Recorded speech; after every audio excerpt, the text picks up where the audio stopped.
All right, I'm going to do 3 grids for you guys. 2 of them are going to work. 1 of them is not going to work. And this is going to be what the quiz is going to be like next class. All right. So, except for block 6. And I'm not going to do the actual calculations here. I'm going to leave that up to you guys for the sake of time. So for this first one, the reactants, you're going to have Al, and we're going to go ahead and react that with nickel nitrate. Okay. If those are the reactants, then the products in this case are going to be Al, NO3, 3, plus Ni. Now, we don't know if it's a viable cell yet. We'll go back and revisit that. But let's do the half reactions. So in this case, Al is being oxidized to Al3 plus 3 electrons. Okay. Al here is 0, and then here Al is 3 plus because of the 3NO3, which is -1. And then 2 electrons from these 3 are being added to the Ni, who is 2 plus, and that's going to Ni neutral. Now, these electrons are not the same, so we need to multiply this by 2 and this by 3, and that's going to produce our net ionic reaction, which is going to be Al 2 plus 3 Ni 2 plus 6 electrons. And that's now going to go to, and I'm just taking everything on each side and adding them up, 2Al 3 plus 3 Ni, with an N value here of equal to 6 electrons. Okay. Because ultimately 3 times 2 is 6, 3 times 2 is 6. Okay. Now we don't know about the metal activity yet, so let's calculate the E cell. In this case, the E cell is going to be equal to the sum of the oxidized one and the reduced one. Okay. In this case, Al is oxidized, so let's go ahead and look on this chart. And I find Al, where are you, Al? Right here, and that's negative 0.16. 1.66, I mean, and we need to make that a negative because on this chart here, it's written as reduction, but over here it's oxidation. And now we're going to find nickel. Nickel right here is negative 0.25. So here we're going to do negative 0.25.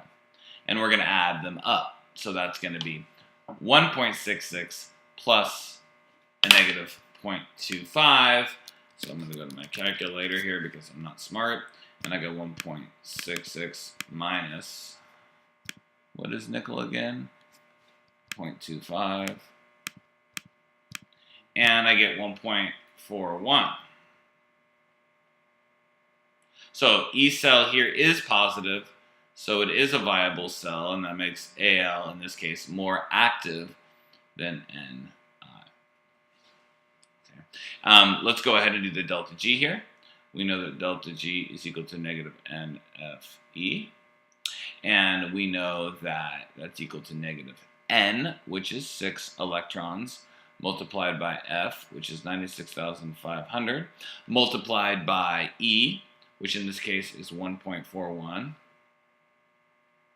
And you're going to get an answer, and we want an answer in kilojoules, so we're going to have to take our joules, and we're going to divide it by 1,000, because there's 1,000 joules in every 1 kilojoule. Let's go ahead and draw the galvanic cell for this. So what we have is 2 metals in this cell. We have Al, and the other metal that we have here in this cell is Ni, and the voltage we calculated was 1.41 volts, and the electrons went from the Al to the Ni, because this is the cathode side.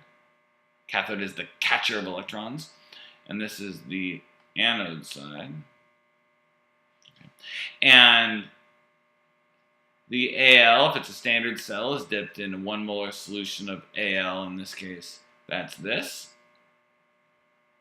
NO3,3. And this is dipped in a 1 molar solution of Ni, NO3,3. And now look at, we've used the Al and Ni as the electrodes and these as the solutions, so we've used them all.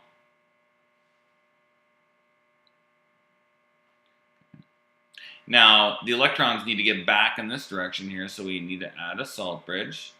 The salt bridge is usually comprised of K plus and NO3 minus. And the salt bridge is going to balance out the flow of electrons. So all the negative electrons are flowing to the right. Okay, so that means that this NO3 is going to migrate that way, and the K plus is going to migrate that way. Okay. So that's one that works. Let's do one that doesn't now in this case. So here the reactants are going to be Ag and NaNO3.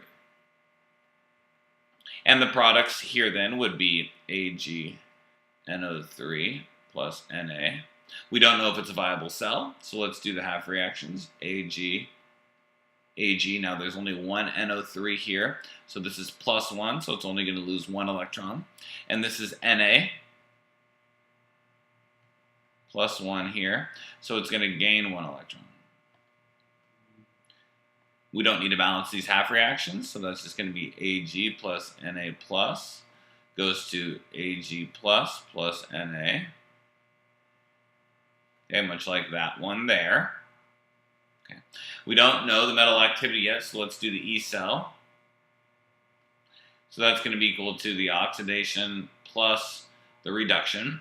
So in this case, Ag is oxidized. So let's go to our chart. Ag is 0.8.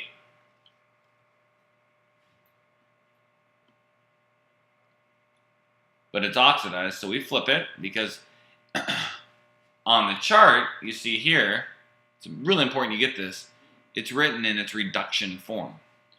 But up here we have it in its oxidation form, so we need to flip it. And let's go ahead and find Na. Na is negative 0.271, 2.71.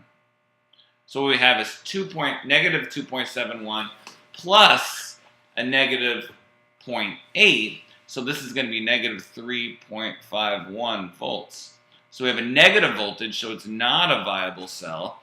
That means that in this case, Ag is less than Na. It can't kick it out in reactivity.